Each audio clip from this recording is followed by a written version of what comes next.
आई भैया हम सिंगर जख्मी जितेंद्र तमाम दर्शक के प्रणाम करछी।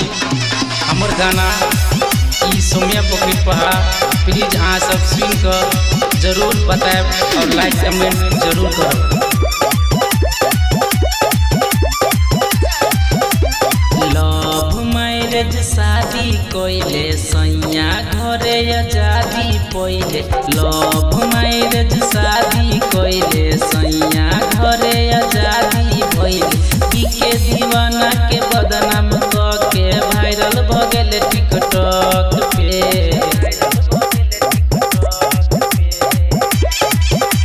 सुन गे सोमिया ठीक निकले,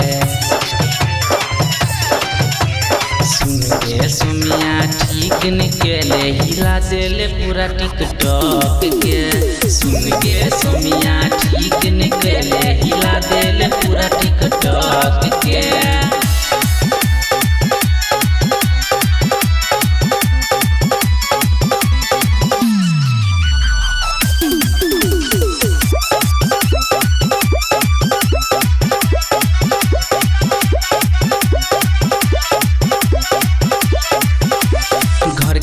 काम काज करे छे टिकटॉक में बिजी तू रहे छे।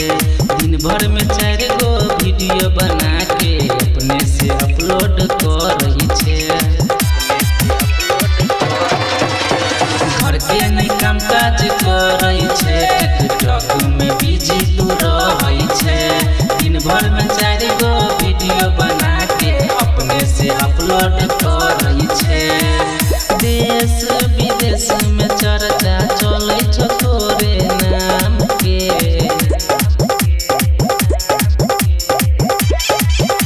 सुन गे सोमिया ठीक निकले,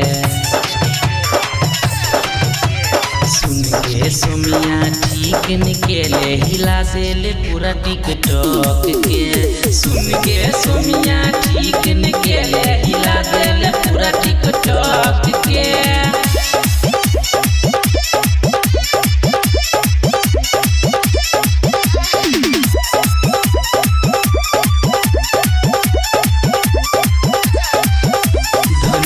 कटैया के छोरा सब चुमा ले तो तोरा सोच के। डीजे अशोक कहगे जख्मी जितेंद्र गबोगे।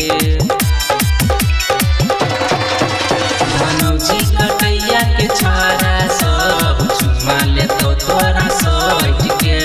डीजे अशोक कहौ जख्मी जितेंद्र गबोगे।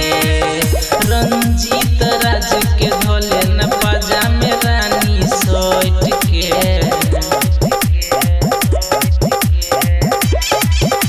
सुन गे सोमिया ठीक निकले, सुन गे सोमिया ठीक निकले, हिला देले पूरा टिकटॉक के। सुन गे सोमिया